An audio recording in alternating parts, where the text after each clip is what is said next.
안녕하십니까. 신상하게 민주 피플 제55회 새누리당의 혁신위원이 된 복고일에 대하여 라는 말씀으로 드릴까 합니다. 복고일 소설가이죠. 이 사람이 최근에 김무성 대표가 만든 보수혁신위원회 위원으로 김문수 혁신위원장으로부터 임명받았습니다. 이 사람은 말이 지식인이지 행동이나 생각 등이 상당히 새누리당다운 사람입니다. 그만큼 지식인으로서의 양식 있는 말과 행동이 있어야 하는데 한 진영, 보수만을 위한 언어를 유희하고 있다고 보여집니다. 지난 9월 초순에 송호근 서울대 사회학 교수의 인터뷰를 보면 아주 편협적이고 극소화의 사고를 가진 사람이다라고 말씀드릴 수가 있겠습니다. 그는 인터뷰에서 말하기를 모든 걸 국가가 책임지게 하는 건 성숙한 시민사회가 조금은 탈피를 해야 한다 라고 했습니다. 그런데 여기에 괴리감이 없지 않아 있습니다. 지금의 사우스 코리아의 시민사회를 부정하면서 시민사회를 인정하지 않으려는 것이 지금의 박근혜 정권이며 보수이거든요. 그리고는 모든 걸 국가가 그렇죠. 국가가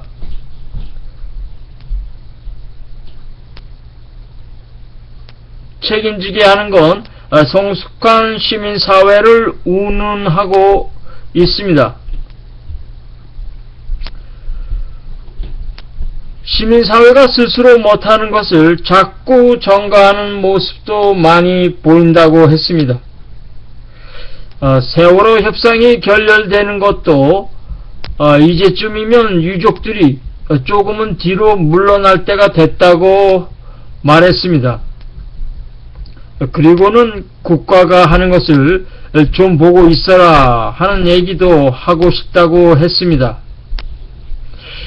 가만히 들어보면 자기 모순이 아닐 수가 없습니다. 남을 인정하지 않으면서 남에게 너의 위치가 이 정도니 이제 어느 정도 뭐뭐 해야 되지 않겠니? 라고 말하는 것이거든요. 이 복고일이라는 사람이 또 말하기를 나는 항상 빈자와 더불어 산다는 교황의 말씀을 어떻게 이해하느냐는 송호근 교수의 물음에 종교적 차원에서는 옳은 말씀이지만 현실에서는 아무 의미가 없다고 했습니다. 그는 말하기를 모든 종교는 부패하다고 하면서 사제 집단은 신조 집단에 대해 엄청난 권력을 행사하는 조직이다 라고 말했죠. 그리고 독점이 생기면 당연히 문제가 생긴다고 하며 뭐 권력이든 뭐든 문제가 생겨요 라고 말했습니다. 여기서 자기 모순이 또 나옵니다.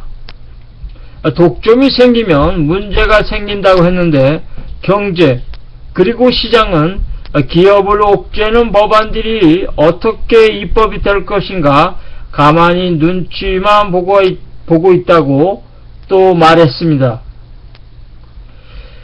오늘의 사우스 코리아의 굵직한 재벌들은 군사정권화의 독과점으로 부를 축적한 기업들이 많습니다.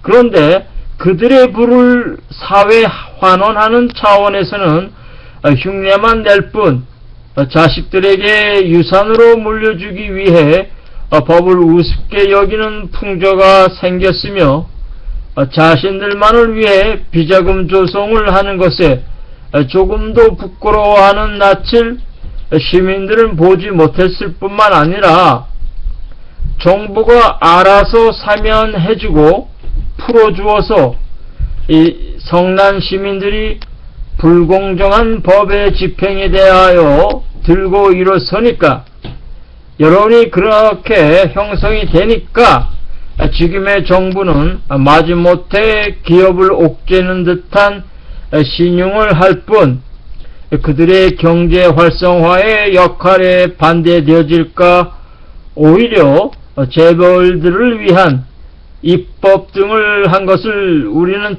잘 알고 있다 이 말입니다. 복고일, 이 사람이 또 말하기를 경제 민주화 같은 좌파 정책을 일찍 폐기해야 한다고 했습니다.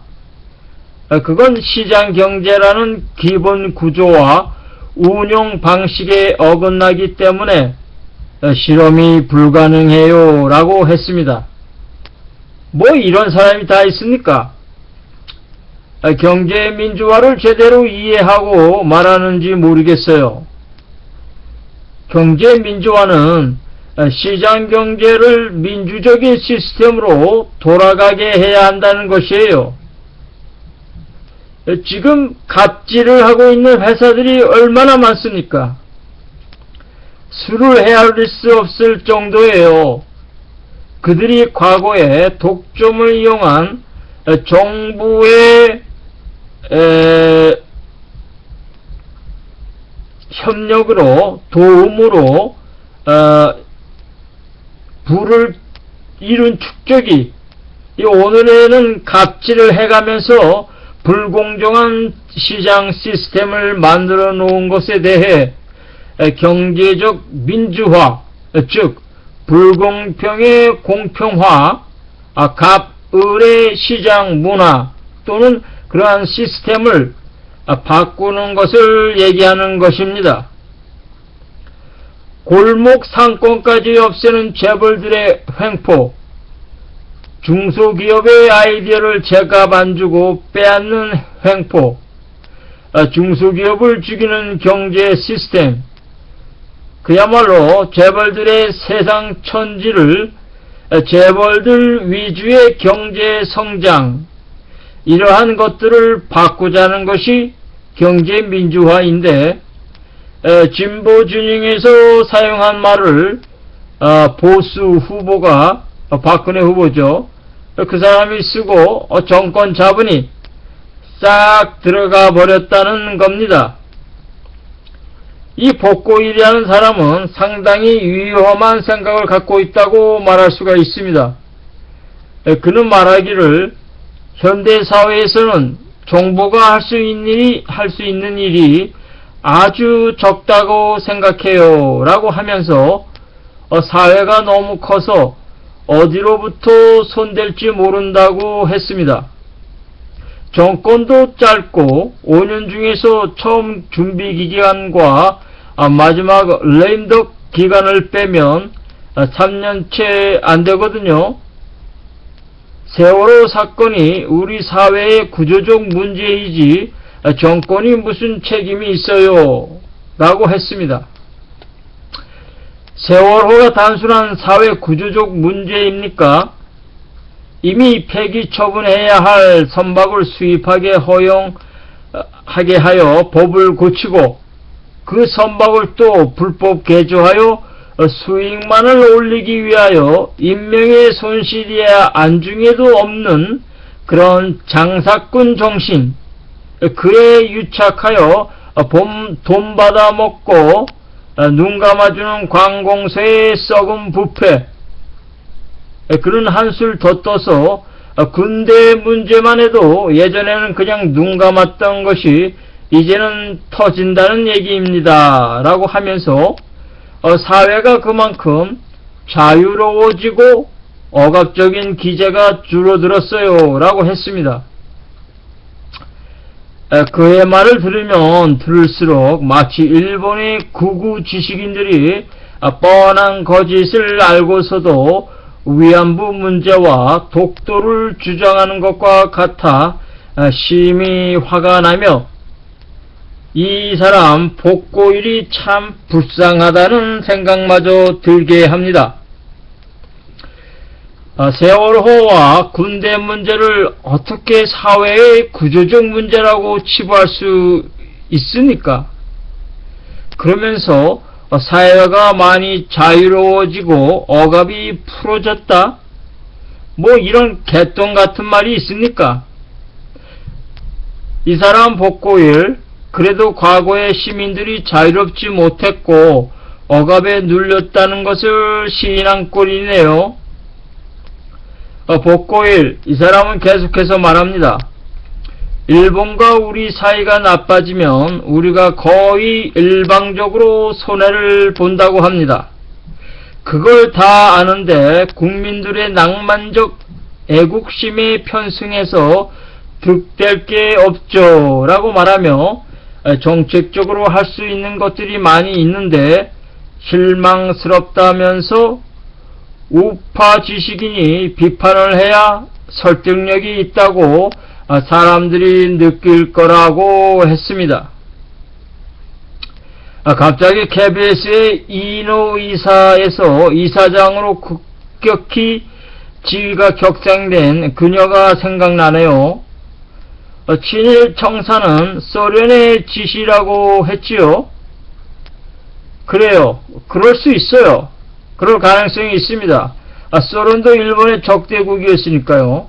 하지만 이인호 이 사람이 그 얘기를 꺼내어 주장하는 것은 아니다 이겁니다. 마치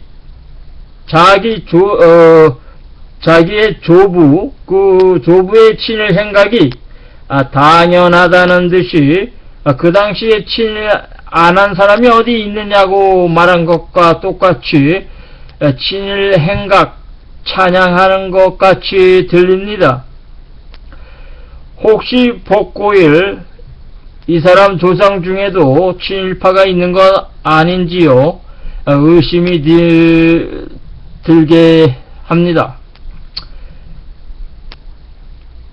복고일 이 사람 영락없는 극소화의 사고력을 가진 사람이군요.